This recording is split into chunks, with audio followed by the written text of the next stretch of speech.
I haven't been late other than the other day in like a week. Cody, you're also the king of arguing. Like you're not consistently late.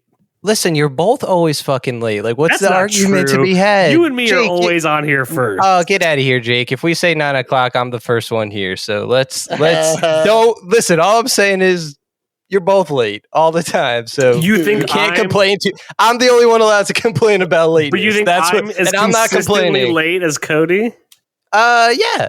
That's insane. That's insane, and you know it, Anthony. That's insane, and you know it. No, I'm not defending Cody by saying that though. Like you're both late. You're both late, guys. You're late. Cody is notoriously late.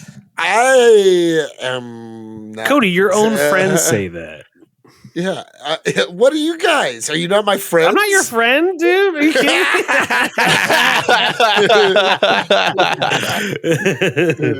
I would say this. Cody treats it as, like we've talked about this, like I'll be there in 5 minutes, like a drug dealer would say, right? So like I'll be there in 5 minutes could be 15 minutes to who knows how long. 2 hours. Sometimes, yeah. At least if I say, "Hey, I'm running a little late," I pretty much get on within 10 minutes. Yeah. I wouldn't deny that, but this is the funniest thing. But both of you guys do. You'll both be like, "I'm hopping on," but there's like a maybe 10 to 20 minute window. Like, dude, what happened? I got to do a lot of preparation to hop on. To record. Preparation H. Yeah, dude. Preparation H. I got to use appointments. I just like don't have it in me to be a late person. I'm just not wired that way. It's like we get it, Anthony. You're better than us. No, like if I try to not be late, I'll somehow be earlier. Like it's just like I'm an anxious person, so I need to be like, you know what I mean? I just need to get it over with as opposed to like waiting. I don't know. Look, it's all Cody's fault. Do you guys think that somewhere out there's a universe where Cody isn't late? No, actually, I don't.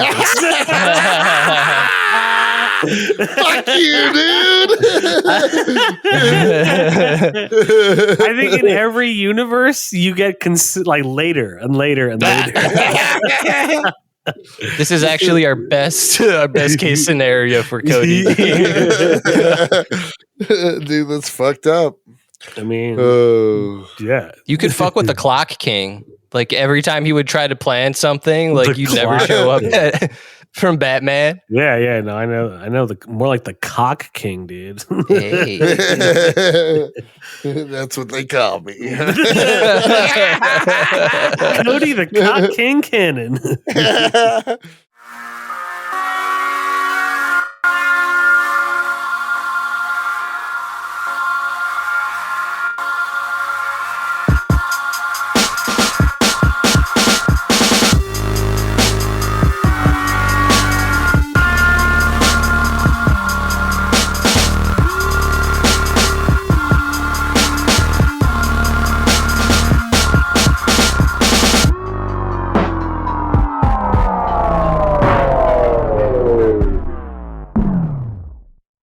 Has a nice ring to it. Yeah, quadruple C's. Quadruple C's. Well, anyways, I'm here now, and that's all that matters. The present. The present. In this moment. Yeah, in this moment. Which takes us to the topic of today. Everything, everywhere, all at once. This is Comics and Chronic. I'm Jacob H. As always, you know who's with me. I'm not even going to say their names because they suck, and I hate them both. No,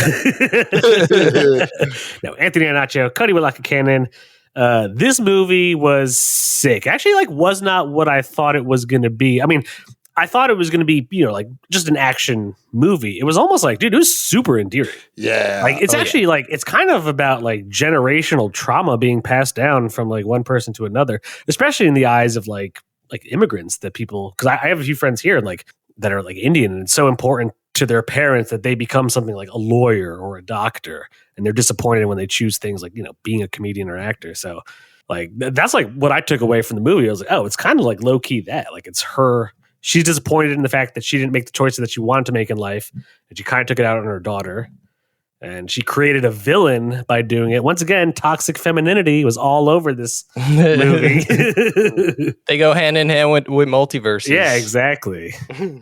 Dude, I mean, that's one of the good things about the movie is that just like how there's multiple universes where anything can happen, there's so many layers to this universe. So many layers to the story, so many lessons I feel like to be taught just from this one movie. Because I mean, while I completely agree with what you're saying about generational trauma and stuff being passed on, I'm also looking at it as like the kind of story where like you kind of get to choose and be, you know what I mean? Like the universe, there's endless possibilities, and every choice you make opens. And I mean, it's just like one of those movies that depending on, I don't know, it made me feel like I was looking at things through a slightly different lens when I walked out. Dude, I agree with that sentiment. When I walked out, like literally when I was walking out of the theater and I was at the mall, I don't know. I felt like I was tripping low key. It was kind of hazy. Like it felt super hazy.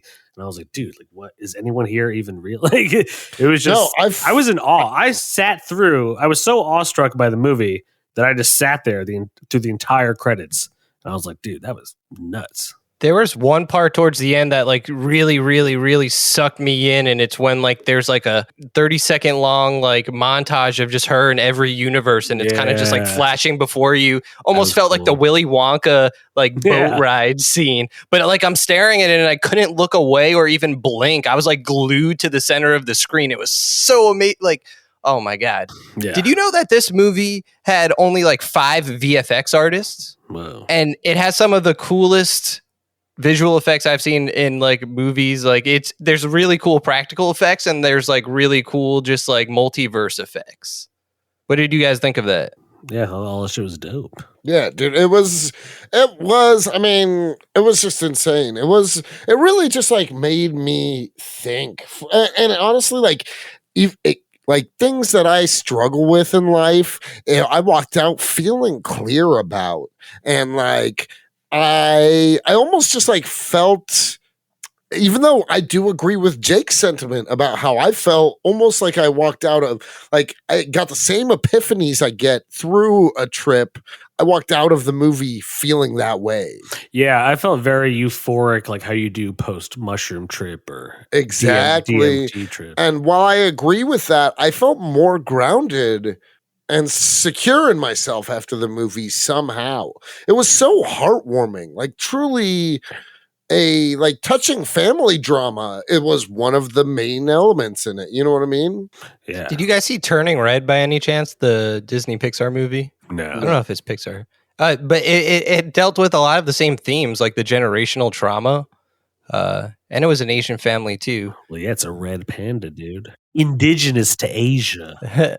I feel like it's a good companion piece to this movie in an interesting way. Dude, also, it was really cool to see, I'm going to butcher his name, so I feel bad, but Hugh Quinn.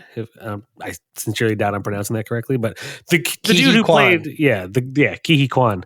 Dude, that guy from The Goonies and Indiana Jones 2. Mm-hmm. Dude, it's cool that he was in this movie. He literally hasn't done a movie since those. Yeah.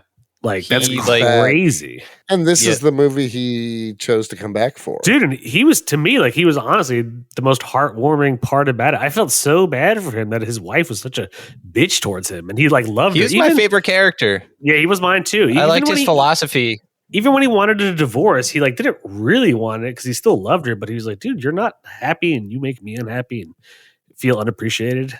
And in every universe, he felt like that. Right. That's what was really cool about the movie, that throughout every universe, it was still telling the same story.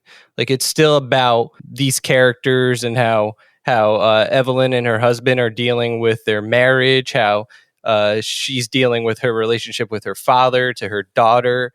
Like, it with all these big sci-fi things happening, that's still the more important aspect of the movie.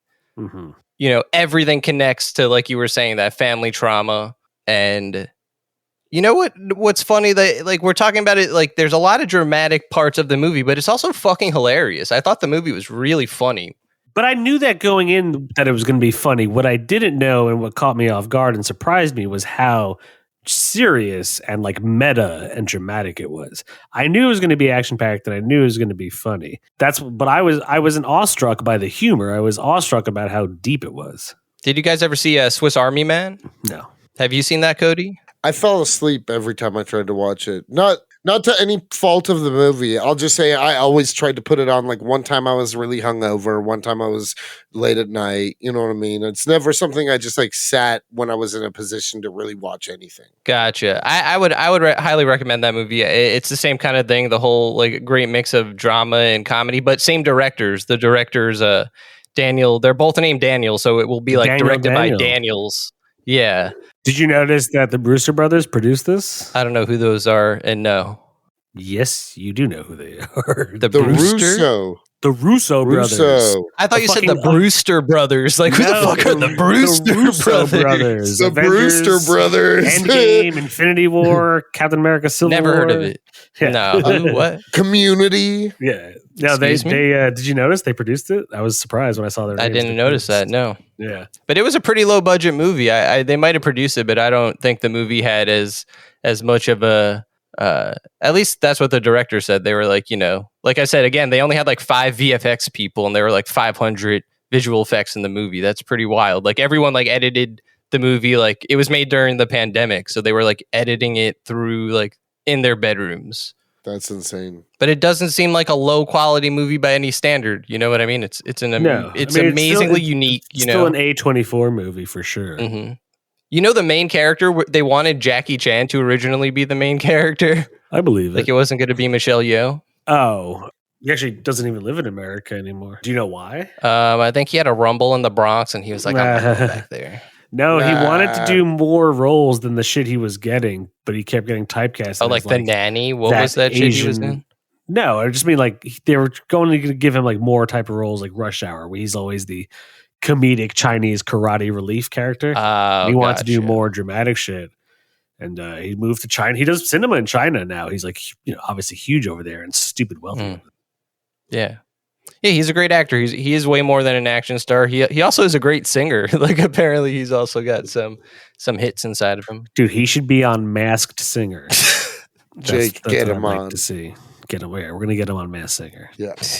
Jake, you're the reality show producer of the group, so you got to get him on. And now I'm gonna hit up my boy Jackie. Dude, do it. Dude, all I'm saying though is Michelle Yeoh was incredible. She deserves better. Honestly, if this thing doesn't sweep at the Oscars, I'll be kind of, which it won't. It's not going to. But it deserves it. Ki Kwan. Does it deserve? I would give the Oscar to that guy. Best support. Ki Kwan, I would give to Best Supporting Actor. Ki Kwan for sure. Honestly. Supporting actor. I thought his performance was just the best. Dude, I would give Best Actress to Michelle Yeoh. Yeah, I would do that. I would do that. Dude, she was incredible. She was. Even Joy. I don't know that. I think her name is Stephanie actress, Wu. Man. Yeah, she was good. Great. She was good too, but I'm not going to give her Best Supporting. Yeah, I think that character was originally going to be Awkwafina, played by Awkwafina. Really? Yeah. I kind of like this. I kind of like this take on it. Yeah. No, she was great. She's hilarious. I mean, I've seen her in Nora from Queens. I've only seen her do comedy, and her comedy in this. Oh my god, the scene where she the hallway scene, which was with the cops when you first see her power. Yeah. Yeah. She killed that one cop with the dildos. Yes. She killed the cop with the dildos. The first one, she just turned into confetti. Yeah. It was like her Wanda Illuminati scene in an interesting way. So who would win in a multiverse battle? Jobu Tupaki or Wanda? Jobu Tupaki. Yeah, Jobu. I'm giving it to Jobu. With Jobu? Yeah. I don't know. Jobu Tupaki was pretty powerful. But Wanda can dreamwalk, man. What if she dreamwalked into other... So can Jobu. That's her whole thing. Yeah, that's true. Jobu was dreamwalking. You're right. And I almost want to say that Jobu doesn't have to like use words, whereas Wanda maybe has to say something. I don't know. Like I always get the impression Wanda has to say something to warp reality. She was like smoking a gun, like in the comics, but in the movie, Wanda didn't say anything. She just kind of dreamwalked. Well, she was like, "What mouth?" You know. I don't know. I'm giving it to Jobu because that's the episode, and she gets it. I'm giving it to Jobu. I'm giving it to Jobu because while Wanda was a a super powerful demon thing, witch, Jobu Tupaki was just a creature of pure chaos. Really, just like anything could happen at any point, no matter what. Like, how many times did she get blown away or stabbed or whatever, and then just laugh it off because it didn't even affect her, Yeah. I really like the visual where you see like only the back of her head and she puts her finger up and she like moves it like it sounds like a ticking clock and she's just finding a universe to go into. That was just so simple, but like so like yes, like that's a cool way to show the multiverse. Like it's just she's like choosing between, and even though it's like a split second, you see one of them, she's like, it looks like she's a bus driver and she's about to get into like a giant like head-on collision. Like there's like so many small moments in the movie that are just like, holy shit, like it really makes it. Hey, listen, Anthony, I want to apologize for us both being so technologically inept. But B, Dude, apologize I for want yourself, bro. I don't Jake, need you apologizing for me. Easily, when it comes to tech and apps and stuff, you are easily the worst of the three. Okay. You gladly accept that. But there's a universe out there where I'm not the most technologically inept. No, but that's not this universe, unfortunately. Dude, that's one thing that like I spent maybe like an hour that night just thinking of who I would be in different universes and what kind of me. Well, it seems like all the other universes were her of things that she wanted to do in that one life. She wanted to be an actor. She wanted to like for sure. There are universes. The guy even Alpha Wayman says there's a universe where you're not this nobody. He basically calls her a nobody where you're utterly useless. That's another thing that I liked that they're from the Alphaverse. Yeah, the Alphaverse. I thought that was funny. So going back to I also watched it twice and I caught some interesting things at the beginning of the movie that I just wasn't looking for anything, first time around. I'm just like, the movie does a really good job, by the way, of kind of like teaching you the rules before going deeper into the world. You know what I mean? Like they kind of explain everything to her a few times actually, because like it's kind of complicated. But once you get what's going on with how like you have to do a certain action to become your multiversal self, And there's something that happens where when she goes into another body or something like that's happening where she kind of like, it's almost like her body convulses. It's almost like really quickly, like you see maybe her shoulders move, like her eyes maybe go back. You know what I'm talking about? Yeah. And so I know exactly. It's like they do a really good. They don't make it's a really smart, complex, insane, off the rails movie, but they make it so easy to read, so to speak. You know what I mean? Like they just spell it out for you. Right. And so there's like basically movie rules that are going on. And so at the beginning of the movie, rewatching it, there's a part where her and Wayman, her husband, Evelyn, and her husband Wayman are talking at the dinner table and they're talking about her father. And like Wayman's kind of going off on a tangent and she's kind of zoning out. And he's like, Evelyn, were you listening? And she kind of does that thing. Mm-hmm. So it made me wonder, like, was that her going in the past, like reliving that moment? Was that a different Evelyn, like, making her way through it? Or she just got caught in the crossfire? I thought it was just, I don't know what it means, but it happened. And I was like, okay. And then a little while after that, she's watching Wayman on the security cameras. You know which part I'm talking about? Like you get to see all the Wayman's TVs. Flipping and cartweening all over the place. Yeah, like what? So it's obviously he's already like start initiating the whole thing where Alpha Wayman is looking for our universe's Evelyn. Yeah. Such, again, cool little details. You know what I noticed, and I don't know if anyone else noticed it. Speaking of the name Wayman, did you guys notice Wayman from Workaholics in the movie? Yeah. Yes, that's who he was from. Yes. Yeah. Oh my God. Yeah, he was part of the barbershop quartet. Yeah, he was part of the barbershop quartet. Exactly. There were so many like just little surprise cameo looking like actors that I've seen before, but didn't. You know what I mean? I mean, Jenny Slate was in there. Exactly. Jenny Slate. Yeah. Big nose. Yeah, big nose. I love they just call her big nose. Such a big nose. This shit's funny as fuck. I was surprised she came to the party at the end. Like, you didn't think she was going to show up, but that's a small thing. She's like, yeah, I showed up. I cracked up when she's fighting with the Pomeranian. Was swinging it like, oh my god, like the girl in Kill Bill. Yes, oh yeah, exactly. that was awesome. Cool too. Another cool thing about that movie is you can tell it was made for cinephiles, made by and made for cinephiles. Yeah. Like, there's so many references to so many other movies and classic cinema and stuff like that all throughout. Yeah, and even though Kill Bill is also old kung fu movie references, when you see her like training her pinky or learning kung fu in the alternate universe, it reminded me of Kill Bill Volume 2, where you see even her master had the white hair like the master in Kill Bill Volume 2. Yeah, it was totally definitely like that. No, I agree. It was just awesome, dude. And like also my theater experience, dude, like everyone in the theater was loving it. Yeah, same. It's funny that this movie has been out for like 5 weeks now. My theater was pretty packed, man. Yeah. I think people are hearing like from their friends, like, dude, check this out, and they're still going. You know what I mean? Oh, that's exactly. I think it's the kind of thing where like opening weekend isn't going to be an indicator to how culturally significant I think this movie will be, honestly. Yeah, I very much want to watch this movie again for sure. I truly believe this will end up being the kind of movie that people look back on in the same way they do movies like Donnie Darko, Eternal Sunshine of the Spotless Mind. You know what I mean? So it's a cult classic in the making, you say? I feel like that too. I think it has cult classic potential. Yeah. Dude, fucking, I cracked up with when you finally see Raccacoonie. Raccacoonie, yes. Dude, Raccacoonie. Because it might be my favorite parts of the movie. Like an hour before that, you think she's getting it wrong, and even her daughter is like, "Do you mean Ratatouille?" Yeah. And then you see the hibachi chef, and he takes off his hat, and there's a raccoon on top of him. Fucking, oh man! Or even singing a song, like a Disney-esque singing song. a Disney song when they're cooking. Yeah, he's like, Raccacoonie, no! Yeah. She knows too much. Get her. Get her. Yeah, I love Raccacoonie. Dude. It was like literally enjoyable. I'm not gonna lie, I felt every emotion.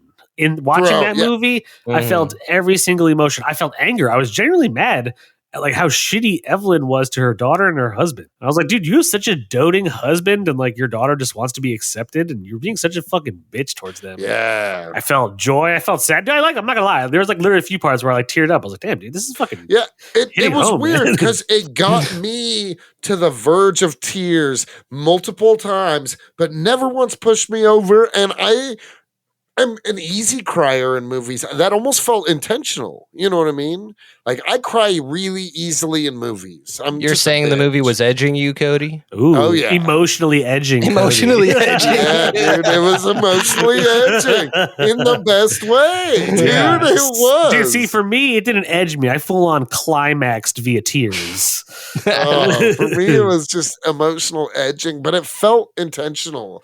Like, it felt like it was there was a lot of joy in the movie, like really just like really happy moments. Beautiful. It was beautiful. I really enjoyed the scene when they're both rocks in that universe. Yeah. God, that was when they're just boulders. Dude, also that was cool because once again, like Quiet Place, my entire theater was dead silent watching. Yep, same. Yeah. Like, same. It was just cool. I was like, man, this movie is like, it really like controlled you and took you on this like journey, this multiversal journey. Yeah, like knew what it was doing. And I mean, I already know what I'm going to give it just because, like, even while I was watching, I was like, this is a 6. I was like, this movie's a solid 6. It was fucking beautiful.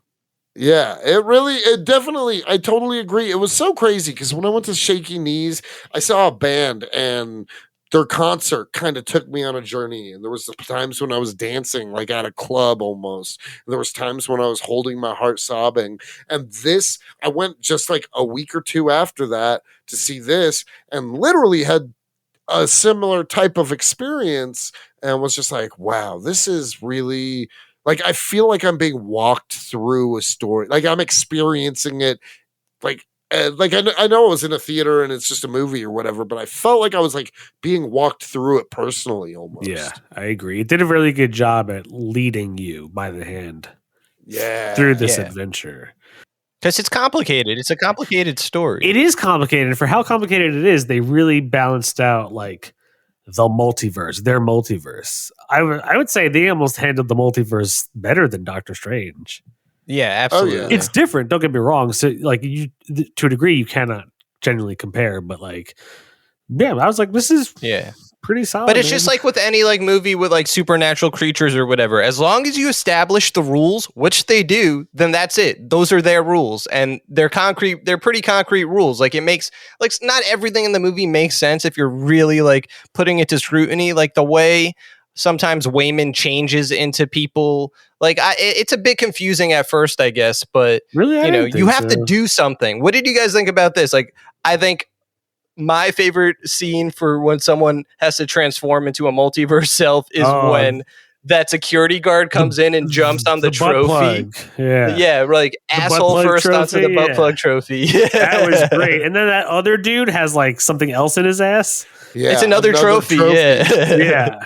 They're just shoving trophies up their ass. Yeah, that was hilarious. Dude, that was hilarious. Dude, also, shout out to Jamie Lee Curtis. I didn't know she was in the movie. Oh, she was great. Until I saw her, I was like... Jamie Lee Curtis? She was I didn't know she was going to be it. I didn't know she was in it until they showed her. I was like, oh, shit. And it was so funny, like, her giving them until the evening. Yeah. And... when Evelyn like punches her in the face at the elevator. Exactly. She's like, what the fuck are you doing? Yeah, and she was like, you told me to fight. He was like, I was talking about us. Yeah. And also her character was a bit more complex than I expected to. Like I thought she was going to be a Karen at first. Like when she gets punched in the face, it seems like she makes a bigger exaggeration. She was kind of like sad, and she had divorced her husband. It was kind of like beautiful to see in that other universe. Her and Evelyn are a couple. Yeah, in the hot dog finger universe, fingers, and they play the piano with their feet. Dude, the hot dog fingers was fucking hysterical. Yeah, so random. That shit grossed me out, though. I'm not gonna lie. It was pretty. gross. But that was the point. They wanted you to feel gross. I loved the dad also, very famous actor. I forget his name, but Evelyn's father. No, fuck. I knew his name. I had it. James Hong. Is it James? That's Hong? James Hong. Right. Yes, we've seen him. We've heard his voice a lot. We've seen him in like every movie. Yeah, he was great. Yeah, he killed. I think the first movie I saw him in was Balls of Fury. You guys ever see Balls of Fury? Of course I've seen Balls of Fury. That movie's so stupid. One of those stupid mid-2000s movies. Yeah. Christopher Walken was the Yes, Christopher Walken. Balls of Fury is so stupid. Yep. Do you think somewhere out there in the multiverse there's a one where Balls of Fury is like a cinematic masterpiece? Yeah. It's like, there's a Balls of Fury cinematic universe. It's like Citizen Kane in another universe. Highly regarded film. Balls of Fury. That and Strange Wilderness. Did you guys ever see that movie? Dude, I loved that movie. Dude, I know you hated it. Dude, it was so dumb. It always looked kind of dumb. It was so not funny. I was like, this is I thought it was hysterical. Oh, yeah, that tracks. Fuck yeah. No, it was a cool random detail in the movie too. I don't know if you guys noticed this. Like, there's a song that vaguely is mentioned or played throughout it. You remember this song called "Story of a Girl"? Yes. Yeah. Did you notice that, Cody? Yeah, because there's that part where he's just like saying the lyrics in conversation. Yeah, he's like, your clothes never wear as well the next day. And then I'm like, wait a minute, what? And then he changes it a bit. And I'm like, okay, maybe that wasn't intentional. He just goes off. But then he does it. It just like happens throughout. Like you hear it, you actually hear the song playing in a bunch of universes and it sounds slightly different. Like it's not explicit and they never bring it up. But I was like, why is that small detail? Like, I guess the movie is a story of a girl, like it's all about Evelyn's life. But again, small details. Like I love when movies like do that. It's like, I'm not saying it's like the extra mile. How do I want to put it? It's just like, it just makes it feel like a more complete world when it's just like these very, very small details that almost seem insignificant, but I don't know, like I thought that was cool. It's one of those movies where like every detail almost feels like it has a purpose. Yeah, everything is kind of tied together. It's very full and rounded and fleshed out. Like, one of the best scenes of the movie or one of the best parts is when Evelyn kind of resurrects, I guess. Like at one point in the movie, it's like the end, and it's like the end of the movie almost. And that's only the end of part 1. Yeah, like the end of the first act, basically, or at least part 1 of the movie. But there's a part where she stabs Waymond in one universe. Yeah, that shit But was in sad. the other universes, it's like what she says to him is kind of like a stab in the gut. Yeah, I mean, there's the universe where she's a super famous actress in China, and he even says to her when they're talking in the alleyway, and he's like, don't do that to me. Don't give me false hope that we're ever going to be together. Yeah. So like, yeah, you're right. He like, whether it's physically or emotionally, like she does stab him in the heart. I mean, she even low-key stabs him when she finally signs the divorce papers because he doesn't really want it. Yeah, exactly. He like wants her to like want to him, basically. Yeah, But he wants her to be more present. Yeah. And that's like another thing too, is that like throughout the movie, you're like, is she not actually listening, or is it that like her whole life she was kind of meant for this role of like always being kind of like slightly more in tuned with the multiverse than everyone else, and you know what I mean? no, I And think she kind of- wasn't like a present mother and wife. No, I mean I agree with you. I think that like overall that's a theme throughout many of the multiverses and stuff like that. But what I'm saying though is like, do you think this one, like, because the thing is like, if all of this stuff also kind of insinuates that like everything is happening all, you know what I mean? So like, do you think because she's so spacey and everyone's like, are you listening? Do you think that's like an indication that she's like kind of always been in tune with the multiverse? Maybe because You know the what I'm movie saying? even Yeah, ends. I get what you're saying. The movie even ends where once again they're doing the tax things, and Jamie Lee Curtis is like, "Are you listening?" And you see before Evelyn is like hearing different things, and then she's like, "Yes, I'm sorry. What'd you say?" And then it cuts to the credits. Hmm. So it's like, is she still in touch with the multiverse? Will we get more Evelyn multiverse shit? I mean, I don't think we'll get more in the sense that A24. I don't think they're going to make another movie, but is it implied that like, oh, now that she knows the multiverse is out there, can she like better attune to it? I don't know. I mean, it's just like one of those movies that, like, while it walks you through and describes stuff, it's also like it doesn't over-explain or like force. You know what I mean? Does that make sense? Like it does leave. Yeah, because there's like that everything bagel black hole. You know, Dude, that's that like the was big- such a good touch. Yeah. She was like, I put everything on a bagel. Like everything, and just started like listing like emotions, feelings, moments, Yeah. dogs, and then she just goes sesame, poppy seed, salt, and she's like, and then it imploded on itself. And, Yeah. you know, it's just ridiculous. And I loved that the antithesis to the chaotic, nothing matters, is almost like, you're right, nothing matters, but with love, and that was it. You know what I mean? Yeah. Yeah, like when she's with the Raccacoonie chef, he's like, when he loses Raccacoonie, he's like, now that I'm alone, I'm useless. And she goes, we're all useless alone, but you're lucky now because you have me. You know, like, oh, like that. I love that line because it's just so true. It's just like, yeah, there's a uselessness that everyone feels in life, but we're all in it, you know, together. You know, that's what makes us not useless. Fuck, there was something when I was watching it yesterday. There was a line that stuck out. I forget what it was, but Dude, the word that's that's a repeating movie it to myself while watching the chock movie. full of lines. Yeah, there's some good like very. The one I love that I wrote down was Waymond's when he's in the alleyway and he says, "When I choose to see the good side of things, I'm not being naive. It's strategic and necessary. It's how I've learned to survive through everything." Like, Yeah, I like was that a cool. lot. I like that. That a lot. resonated with me, kind of, Right? because I feel like I am like, Because that's how he fights. That's what he says. This is how I fight. You know, by seeing the good side of things. yeah. Yeah, it resonated with me too. You know, that's why I loved Waymond's. It's just like, you know, like I'm Resonated not a with tough. all the pussies, I guess. So be it. Waymond was awesome. Waymond wasn't a pussy, you know. In this universe, no, he was Waymond just was my dealing favorite with his own character. battle. You know, you give him a fanny pack, give him some chapstick, he'll pack, fuck yeah. you up. That was funny that he just bit the chapstick and started eating it. Yep. Chewing it. Oh, another cool little detail. He had a little pig on his fanny pack. Yeah. When we see Jobu Tupaki, when she has a goes in the pig. hallway, she has a pig on a leash. Yeah. Dude, Jobu was fucking insane. Dude, when I liked when their father in the final battle when he like. Is it like a bunch of computers or his wheelchair forms like an exoskeleton suit? Around Yeah, him? exactly. Yeah. That shit was cool. Kicking ass. Yeah.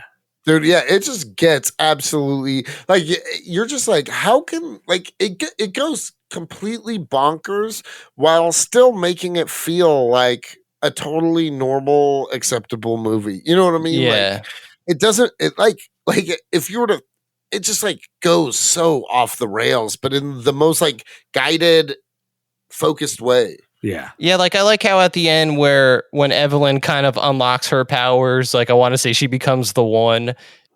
Yeah. It did have big Matrix vibes. A lot of too, Matrix through all vibes. the- Yeah, hell yeah. And so when Jobu Tupaki, she'll like turn you into confetti or fuck you up with dildos. By the way, like there's like behind the scenes and she's like training with the other people to fight with the dildos, like hardcore. Nice. Like they're That's actually hilarious. fighting with the dildos.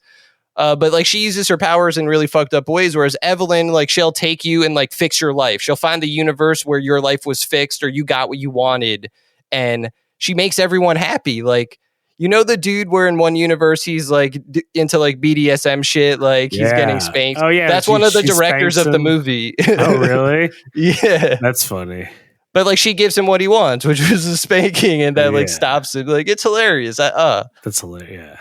That was cool. Everything in this movie is just like not wasted, I guess. Every second has either a really powerful emotion, like you were saying, it makes you either feel something. That's it. It's always like, that's what a great movie is always going to make you feel something. Like, Multiverse of Madness, it had heavy themes, but it didn't make me feel as much as this movie did by any stretch. Not even close. Dude. And I wouldn't take away my 6 from Multiverse of Madness. Exactly. And I'm sure the 6 you give that is different from the 6 you give this. I mean, I don't know if you're giving this a 6, but yeah. Well, all I'm saying is but yeah, I don't know. This movie was just like honestly like awe-inspiring. Yeah, for sure. Facts. Dude, yeah, the dad was super cool. The first time you realize that there's an alpha dad, and when he like knocks her, because she's showing her, it's the first time her mom's Joy's showing Evelyn the bagel, and then the dad just like zooms by in his like futuristic cart and just slams her through the wall. Yeah. Yeah, the movie just once it like sets those ground rules, it starts expanding it, and like it seems to play it looser and looser. Like every time it's like, well, the rule is, you have to do this thing to switch to like a variant of yourself. And she always fucks up. Evelyn never does it the right way. And it's always like, no, you could like, your brain could explode. People die if they do that. And she's just like, whatever, fuck it. Yeah. Like she's the one. She could turn into anything no matter what. I don't know if I took it away that she was the big. I honestly like. It wasn't like a prophecy. I'm just calling her the. Yeah, I don't know if I'd call her. I mean, dude, she caused a lot of pain in her family's life. She pushed her own daughter away until the end. That's why, like, what I'm saying is like, despite how bonkers and crazy, they managed to keep it grounded in that. In the end, the real themes were like family, like accountability, acceptance, and like trauma. Like those, like the sci-fi shit is almost like the backdrop. Yeah, exactly. Yeah, the setting. Yeah. But no, it was awesome. Highly enjoyable. And sick fights too, man. Dude, yeah, the choreography was awesome. Incredible. Yeah. I think it was the same fight choreographer as Shang-Chi. That I could see that. Probably. Or, I mean, yeah.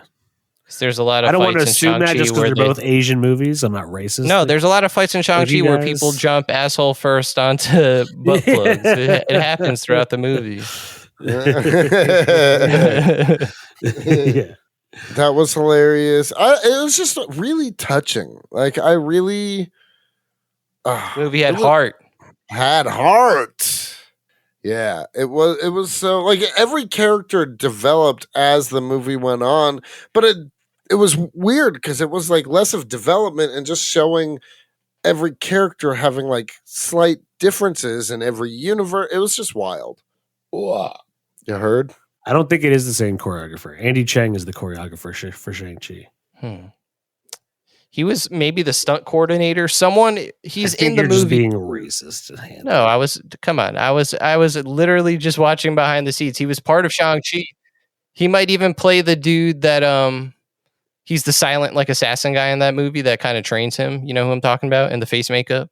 Yeah. There's a lot of overlap with this to Shang-Chi. Michelle Yeoh and Stephanie Wu or Joy. I don't know that actress's name. It's something Wu. Like they were both in Shang-Chi as well. Crazy Rich Asians. Who is Joy in Shang-Chi? She has a really minor role. She's like she like pops up really quick.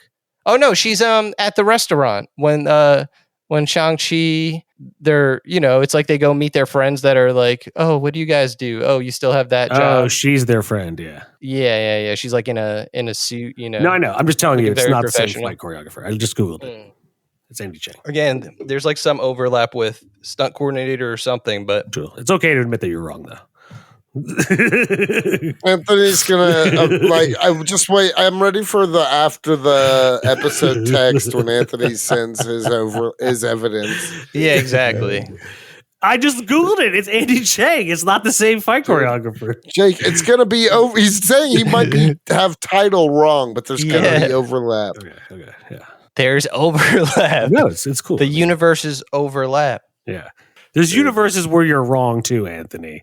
It's Jake, totally let's not play the game like, oh, you're wrong, and then you're gonna lose that game every day. So I don't think come on. I don't think I No. will lose that game. No. Jake jumped on antagonistic today. I know. I He came didn't. on. It's He just- woke up and chose violence. No, I just Googled one thing and you're utterly refusing to. I'm you saying won't out the relent. gates. Out the gates, No. you weren't. Why? You've been. You just haven't, man. I don't know why. I disagree. I've In this never been universe, in a you're the happier Jobu mood. Tupaki or whatever. I think you guys are just super sensitive. Shaky Tupaki. Jakey Tupaki. Like me and Tupac combined. Yes. Yeah. That would be cool.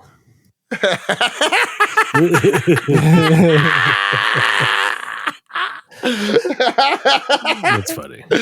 Oh. Well, how many Joe Pesci's we giving it? Ooh. I'm giving it a 6. 6, easily. Highly enjoyable. Yes. 6. Easy 6. I didn't get Multiverse of Madness a 6. This deserves a 6. Oh. And also, Jake, here's your proof. What? I was just, again, it was not he is the fight choreographer. I got the title wrong. He's the fight choreographer for Everything Everywhere All at Once in Shang-Chi. Andy Chang? Andy Lay. I'm just saying he was in both movies. That's all. That's what I'm saying. There's probably a similar style in there if we look for it. Yeah, I was just But saying no he was BMWs. I was just saying he was the fight choreographer. That's all. You're the Thank one God- that thank yelled God at me, this- so I'm trying to Thank God. I'm Thank trying to God. rectify it. Thank You God. can't be rectified. Thank God, that there weren't so many BMWs in this movie. Right. Because otherwise it would bring the rating down. Yes, It would. for sure. I think that's my one criticism is I needed more BMWs. Dude, but Oh, this you know guy- that scene where her and Wayman are talking in like a Winnebago almost? Like it's like they're in a big van. It just looks like Yeah. a huge van. Yeah. They didn't film that scene together. Like it's green screen like in half. Like it was like pandemic time and they couldn't even be like next to each other. But it's like a heavy scene and they're like acting against each other. It's pretty cool. You can tell, actually, and I swear to God, you can tell it's filmed during the pandemic because in the scene when they're looking at the black donut and they're all wearing white, the people in the back are wearing face shields. Watch it again. They're wearing just the normal I get what you're plastic saying. face shields. They're nothing crazy. They're regular face shields. And But it kind of fits in with the theme of where they are, right? Because Those- of where they right. are. But if you look at it, trust me, it's just a face shield with the plastic visor, and so you could tell it's Interesting. filmed during the pandemic. Yeah. Huh. Yeah, That's awesome. Yeah. It's awesome that they're like, we need a reason for people to be masked up and looking crazy. exactly. What What better reason than a pandemic and a multiverse movie? Yeah. Right. Yeah. Yeah, Maybe there's a universe where we're not all stuck inside and going crazy. maybe. Wait, so Cody, what did you give it? Oh, I didn't give it anything. Oh, whoops. I'm gonna have to go easy 6. Definitely. I can't even. I was thinking about trying to pull your legs and give it a lower score, but I just can't. Why even you do that man. all the time? why now? is that your go-to thing? I just like I love. I will honestly say that this might be like my favorite movie in the past couple years. Yeah, I would. It's a agree great with one. that. Original as fuck. One of the best movies ever. Citizen Kane level. Yeah. And Balls of Fury level. I hate that movie. Would you want to see like? Would you want? I feel like these guys, like you said the Russos produced this. Like, if the Russos could produce these guys making a Secret Wars movie, I think that would be pretty cool. If they were allowed to handle like a property the way they wanted to, but because it would I don't know. That might just be dumb. That just might be diluting these guys from making more creative stuff. Because this movie looked nice. I'd rather see more original creative content than these artists doing Marvel intellectual properties, Yeah. Because don't get me wrong, they're cool, but the creative and like artist created projects tend to have more heart. You know what I mean? Yeah, and you can get away with a lot more like stuff to do, and you have more creative control. You don't have Marvel breathing down your neck, being like, "Oh, you guys got to do this, and you guys got to do that." True, but they would have like millions of dollars to play with at the same time. Yeah, but if Marvel wants you to do it a certain way, I mean, I'll let Edgar Wright. Like, it's not, But then you still look at like Guardians of the Galaxy, and like James Gunn was able to like still do a movie his way. It still felt James Gunn enough, and I would say that that's almost like the only example, because then you have that. Then you have the director of Eternals, but Eternals was such a shit show. It's like it almost doesn't matter that they get these amazing directors, but then they still make them do it the way they want. Did you guys see Nomadland? Because Nomadland, I heard that was good. Was same director, but it's also kind of like a boring, slow movie. Is that the one with Frances McDormand? Yeah, exactly. She poops in a trailer or something. Yeah, I mean that's not what the movie. That's the whole movie. The entire plot of the movie. Plot of Nomad. Well, that's at least like the catalyst. That's what gets things happening. That's how she opens the multiverse. She takes a giant shit in a trailer. Yeah. Yeah, that's Frances McDormand multiverse. The nexus point. I love never boring Lexus points. There's never a universe where Frances McDormand doesn't shit in a trailer. Ooh, yeah. I don't want to see a universe where she doesn't do that. Yeah. It's not a universe I want to live in. No. Well. On that note. Goodbye, on Frances McDormand shitting. We bid you adieu. Adieu. Hey. Little poop humor for you guys there. Hope you enjoyed this episode of Everyone Everywhere Smoking Blunts. Everyone everywhere smoking blunts. Yeah. If you did like it, please let your friends know to tune into more of our crazy episodes. Check out our website, comicsandchronic.com. Go and give us a rating. Let us know what you think. Even if you don't like us, just still write it down. Yeah. Do it. Write it down in a notebook. Be like, Comics and Chronic suck. No, graffiti it like on a bathroom stall. Comics and Chronic suck. Or write it on a piece of paper. Put that paper inside of the bottle. Send the bottle into the ocean. Yeah, we'll get it.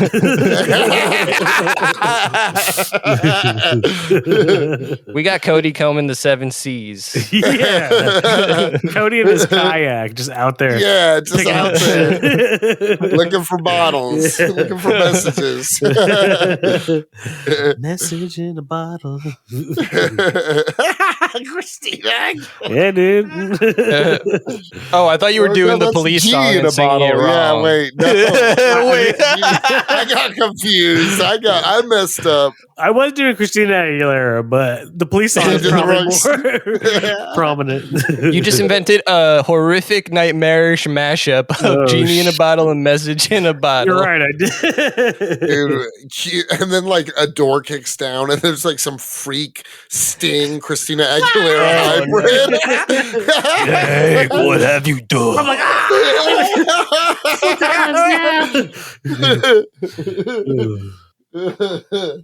hell yeah. Well, shit. We'll see you next week.